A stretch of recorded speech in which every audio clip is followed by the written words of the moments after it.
Hello, magnificent human beings. My name is Landon Slaughter. This channel is all about fixing the kinks in your practice by deepening your knowledge of yoga, thereby giving you more confidence and allowing those positive transformations to take place.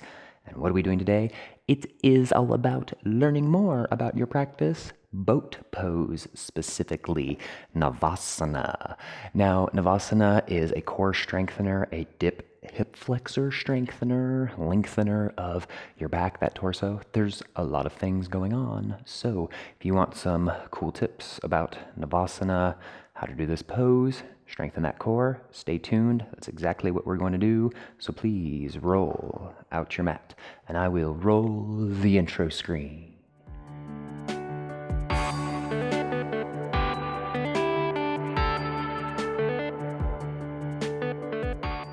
Let's take a look at boat pose Navasana. This posture requires a lot of body awareness. I think we tend to round that back too much. I think we tend to kind of get lazy. This posture is typically done towards the end of our class, and by that time we're usually kind of tired. We're not cueing into our body quite as much as we should. So let's take a look at your boat pose. First off, starting here in your staff pose, Dandasana. Hands by your side, roll your shoulders back, eye gaze forward, and good. You're here, that back is straight. Next, simply bending your feet on up. And this pose a lot about body awareness. This pose is a lot about body awareness. I can't say it enough. Bring your hands back next to the sides here, and then tilt your torso back. So when you tilt back, you're tilting from your hips, right? You're not just kind of slunching back. You are tilting back. So keeping that flat back all through that low, mid, upper back, and hold here. So there's a relationship that happens, and you don't want to come too far back where you kind of get way off of those sits bones. So kind of finding that middle ground between where, your tailbone and then your sits bones are. So if you're too far back, you're basically more or less balancing on your tailbone.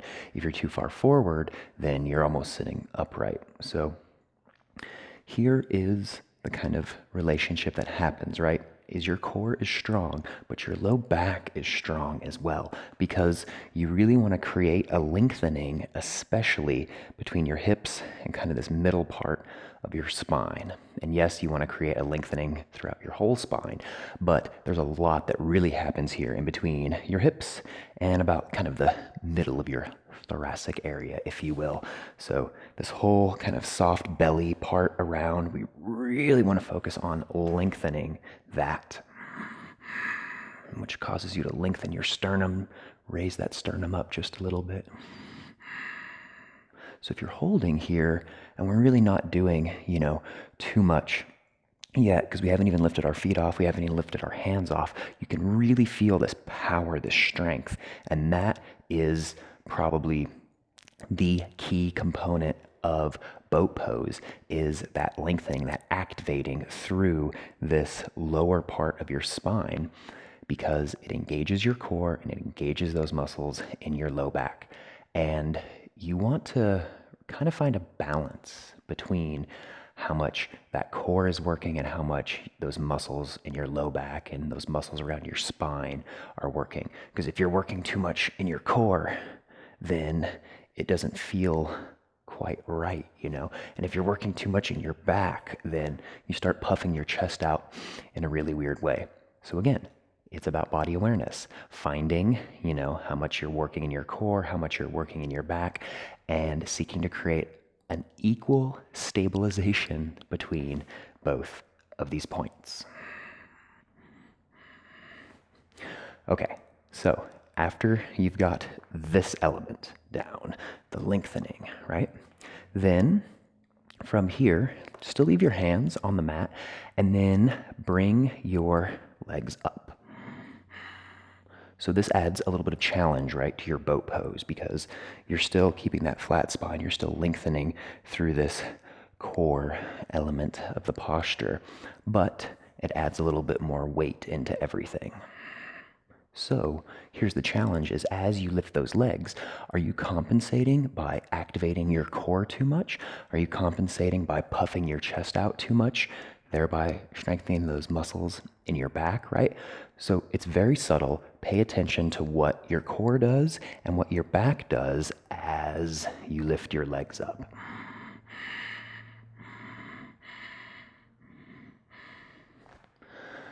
Very good. So that is the next part. And then now lifting your hands up as well.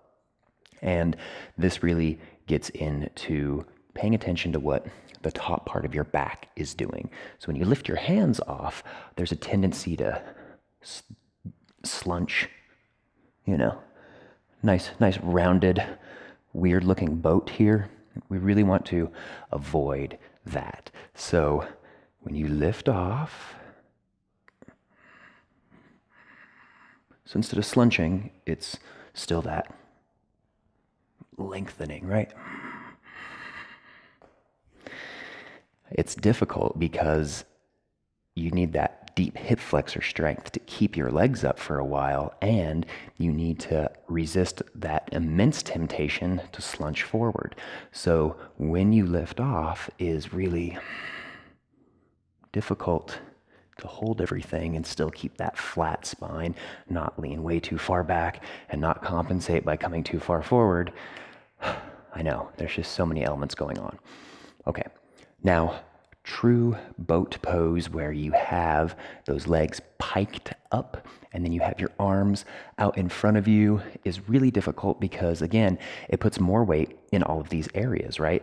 You need to have that deep hip flexor strength, your low back, your core, all of those things. And so your breath gets engaged really quick in this posture. And that is the number one thing I can say in boat pose is stay with your breath. Stay with your breath. Focus on this area. Don't slunch. Don't slouch. So lifting everything off.